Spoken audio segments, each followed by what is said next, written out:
The Sounders will try Saturday to win consecutive MLS matches for the first time all year. But they'll need to do it at Gillette Stadium in Foxborough, Mass., a place they haven't won since 2011 and where some of their worst road experiences ever have taken place. A Sounders team hoping to make the playoffs something other than an improbable dream can take a huge step towards that Saturday by doing something they haven't all season. By beating the New England Revolution on the road, the Sounders would have consecutive wins in Major League Soccer play for the first time since last year's Western Conference Final. But saying it is the easy part. The reality is, the Sounders haven't won at New England since 2011 and historically have had some of their worst matches ever at Gillette Stadium.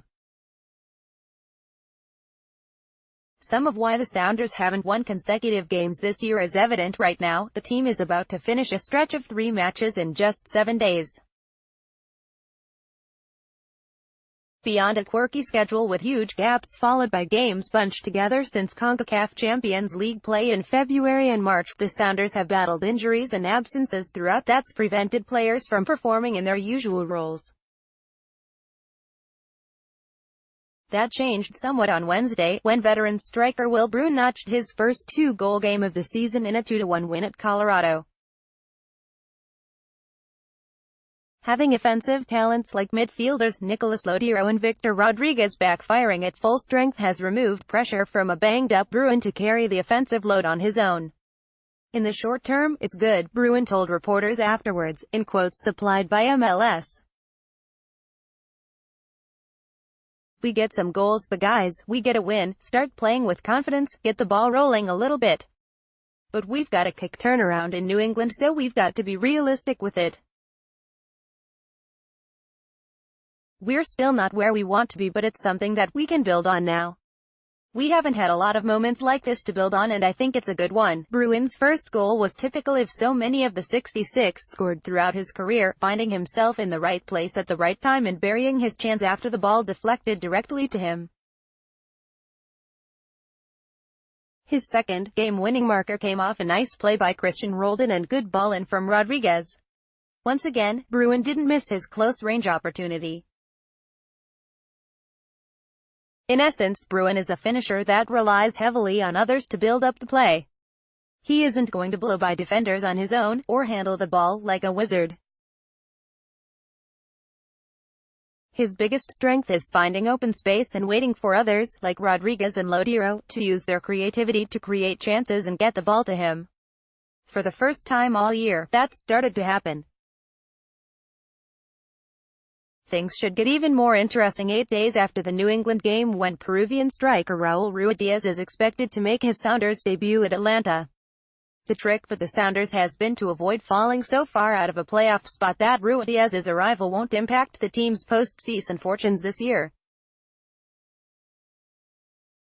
The win over Colorado helped, though the Sounders and most of MLS had expected a victorious outcome over the lowly Rapids ever since the schedule was released. Winning at New England is a different story, given it's the place the Sounders suffered their worst ever MLS result, a 5-0 defeat back during their otherwise powerhouse run in 2014. Back in 2010, the Sounders gave up 3 goals in just 11 minutes, a dubious team record, to the Revolution at Foxborough to turn a 1-0 second half lead into a 3-1 defeat. Even last year at home against New England, the Sounders were down 3-0 before scoring an improbable 3 second-half goals to salvage a draw. This year, the Revolution sits 6-2 at home and 5th overall in the Eastern Conference at 7-4-6. The Sounders, meanwhile, are 4-9-3 and remain 8 points out of the nearest playoff spot in the West. For now, the Sounders have been helped somewhat by the Vancouver Whitecaps and the Houston Dynamo, the Nos. 6 and 7 teams in the conference.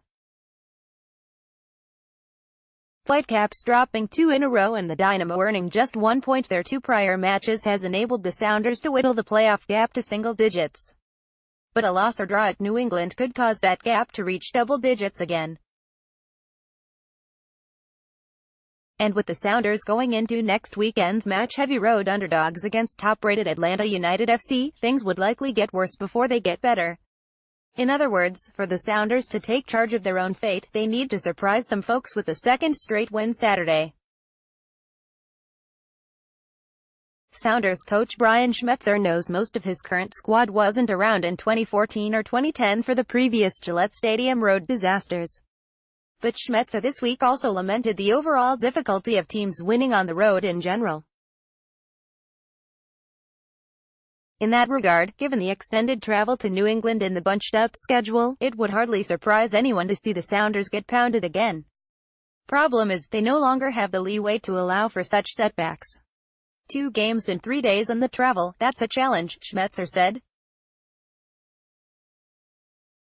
But we'll get them ready. They've been in good spirits and they haven't quit this year even though they've had some tough times.